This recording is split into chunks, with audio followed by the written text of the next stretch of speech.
1000 টাকাটা রাখ মন থেকে এই যে সামনের থেকে 5000 6 দিন কাম 5000 নি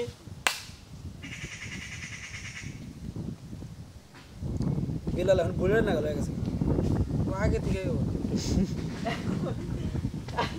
হিসাব করে এক কেজি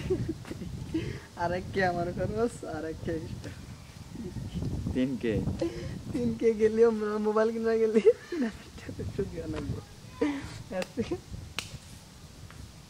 তার থেকে তুমি এনে বাজেট রাখবা না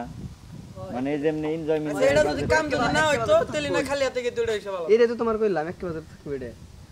ওই ইন্না ভিডিও দিতে ইতিহাস হয়ে গেছে আয় কথা হন মূলত এনে বাজেট কত রাখবা তুমি সব মিলায় টোটাল সব মিলে 1K সব মিলায় টোটাল 1K 500 টাকার হচ্ছে আর 500 টাকা 2 টাকার 2 টাকা না এটার বাজেট আলাদা এটা 100 এর আমি নিলে ওবনি এটা বাদ আর হচ্ছে হলো এটা ওনা এটা হবে ওইটাই হবো দাদা আমি ওইটার কথা কইতেছি ওই না না বা তরল জাতীয় হবে জিনিস হলে ভালো আমি বলি তোমাকে 500 টাকা আছে না 500 টাকার ভালোটাই যে এটা আর একটা এটা আর তাই কত 150 টাকা 50 টাকা গাড়ি ভাড়া আর 100 টাকা মারি ওই অত কিছু আস্তে পেরেছি অত কিছু বুঝি না তুই 5 দিন কাম হইতে কি করতি কাম না হইলে কি করতি বাতাস গেলে কাম নইলে আমার টাকা আছে তাও তো 1000 টাকা খরচ এই পোলাড়া ফাউড়াড়া বলা বুঝছো কি এই করি গে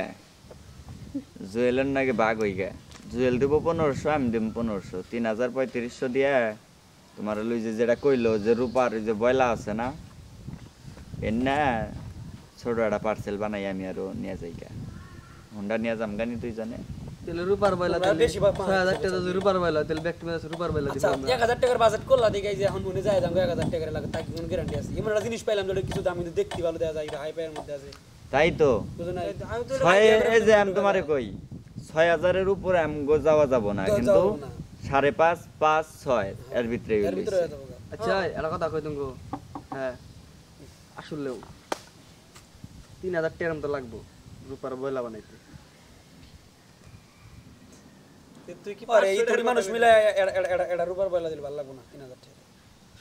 ছোট্টটা পার্সেল থাকবো ছোট্টটা গিফট এটা জুনিয়র টিমের পক্ষ থেকে হ্যাঁ জুনিয়র পক্ষ থেকে আমাদের ফার্স্টের জন্য যদি সবাই মিলা দেই আমরা জেডি বললাম